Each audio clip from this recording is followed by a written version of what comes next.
certinho com você?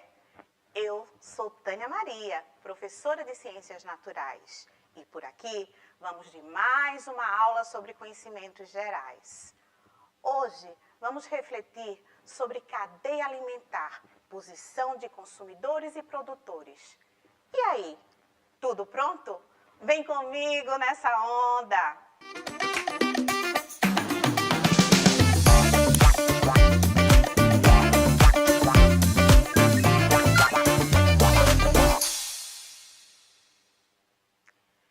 E a onda é analisar e construir cadeias alimentares simples, reconhecendo a posição de seres vivos e o papel do sol na produção dos alimentos. Tudo certinho para isso, gente? Vamos lá?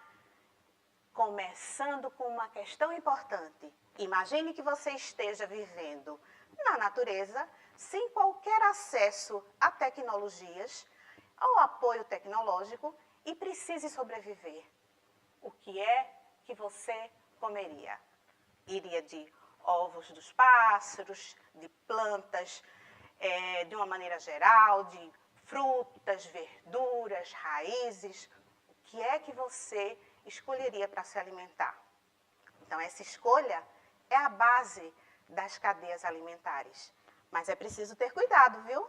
Se você estiver em meio à natureza e de repente observar um fungo muito lindo, maravilhoso, um cogumelo, mas ele for muito vibrante, tiver cores vivas e ser lindíssimo, muito cuidado. Não coma, corra, tá certo? E busque sempre água que não esteja parada, para evitar uma contaminação e uma infecção fulminante, tá certo? Então, cuidado com isso aí, porque a cadeia alimentar tem por base as dietas e a gente vai precisar fazer escolhas. Por isso, observem que as plantas são base da alimentação de muitos seres. E quando um ser tem por base somente plantas, a gente diz que a dieta é herbívora. Quando é carne, carnívoras. E quando carnes e plantas fazem parte da dieta alimentar de um ser vivo, a gente diz que essa dieta é onívora, tá certo? Então, lembrem-se de que nós, como seres humanos, normalmente temos uma dieta onívora. Uma dieta onívora, por quê? Carne e plantas fazem parte dela. Mas a gente come para obter energia, não é? Tudo é uma questão de energia. Todo ser vivo precisa de energia para sobreviver, gente. Então, a energia, ela vai passando de um ser para o outro e isso a gente chama de cadeia alimentar. E nesse contexto, o nível trófico no qual um ser vivo se encontra é a posição que ele está, na qual ele está. Então, ele é produtor, ele é consumidor ou ele é decompositor. E aí, nessa cadeia alimentar, ele vai ocupar uma posição que vai dando para ele as condições de sobrevivência, tá certo? Mas tudo começa com os seres produtores. Gente, esses seres maravilhosos que conseguem pegar luz do sol, gás carbônico e água e transformar no próprio alimento. Então, cadeia alimentar, no nível dos produtores, a gente observa que são aqueles que conseguem fabricar o próprio alimento, como um chefe, né? Está lá na cozinha fazendo, produzindo o próprio alimento. E a gente tem vários exemplos, capim, alga, árvores, arbustos, né? E esses seres, eles são especiais porque eles fazem o que a gente chama de fotossíntese. A fotossíntese, gente, é um processo muito interessante no qual os seres produtores pegam água e gás carbônico e conseguem transformar no próprio alimento. E aí, essa luz que veio do sol acaba sendo transferida para os demais seres. Então, veja que coisa linda, não é? A gente pegar gás carbônico, água e uma alga, uma planta, consegue transformar isso em energia, consegue sintetizar isso e transformar isso em alimento para o próprio organismo. Então, vamos falar agora da posição dos consumidores primários. E essa posição é muito interessante, por quê? Porque são aqueles seres que só se alimentam de seres produtores. Então, a gente tem 3 exemplos aí interessantíssimos para vocês, que é o da vaca, do coelho e do gafanhoto. Seres completamente diferentes e todos eles são consumidores primários. Já os consumidores secundários são os seres que se alimentam dos primários. Então, você observa que nesse exemplo aqui, o gafanhoto, ele serve de alimento para o sapo, ou seja, está transferindo a energia que ele conseguiu dos produtores para o sapo, num nível trófico interessante, que vai dando para ele essa energia que vai ser transferida, por exemplo, para um consumidor terciário, como é o caso do nosso exemplo da cobra, que se alimenta do sapo. Ou seja, a energia vai passando de um nível para o outro, desde os produtores até os consumidores, e a gente ainda tem, os consumidores quaternários. Os quaternários, gente, são aqueles que se alimentam dos consumidores terciários. E a gente tem nesse exemplo o gavião, que come a cobra. Então, meninos e meninas, temos os decompositores trazendo para a gente esse momento de limpeza. O ser morreu, quem é que vai fazer a decomposição desse ser? Os seres decompositores. E aí, a gente tem essa reciclagem, essa limpeza que é feita através da decomposição desses seres. Já imaginou se eles não existissem? O acúmulo de seres que a gente teria desde o início dos tempos? E aí, o ciclo da cadeia vai se fechando. Vamos analisar agora esse exemplo?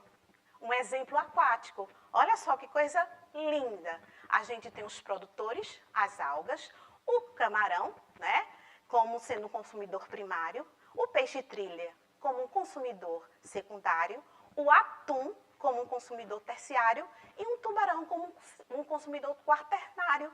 E isso acontecendo dentro de uma cadeia alimentar aquática.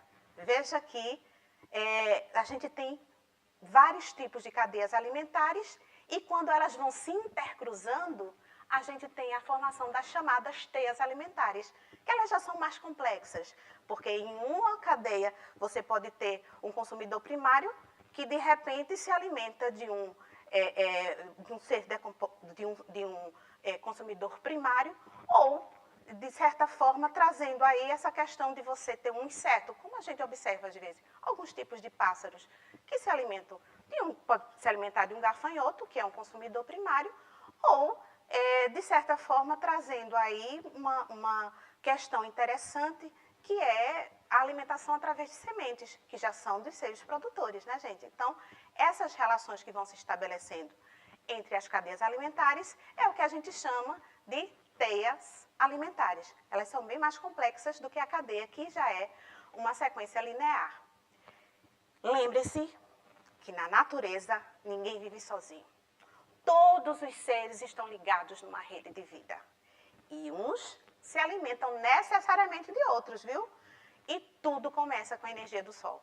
E essa ação maravilhosa de seres como algas, fitoplânctons e algumas bactérias que conseguem pegar essa luz do Sol, sintetizar e começar o ciclo de vida trazido pelas cadeias alimentares. Então, quero ver agora quem consegue responder certinho essas questões que a gente trouxe para vocês. Primeiro, vamos lá analisar as questões e saber se elas estão certas ou se elas estão erradas, tá certo? Em uma cadeia alimentar, os seres consumidores decompõem matéria orgânica.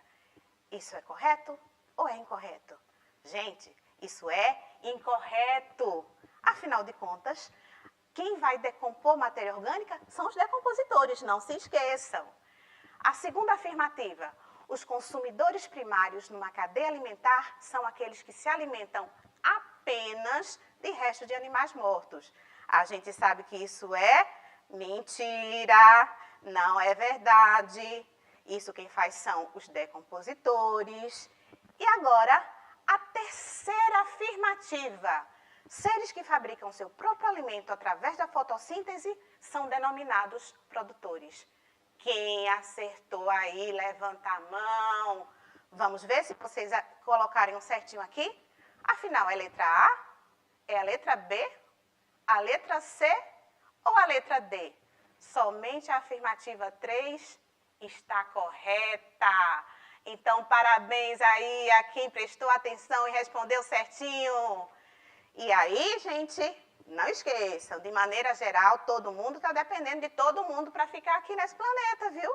Então, vamos tomar conta dele e não esquecer de que se um elo se quebra, acabou-se, viu? A gente vai ter uma cadeia alimentar comprometida. E, gente, tudo que a gente faz tem consequências, tá certo? Então, vamos ter cuidado.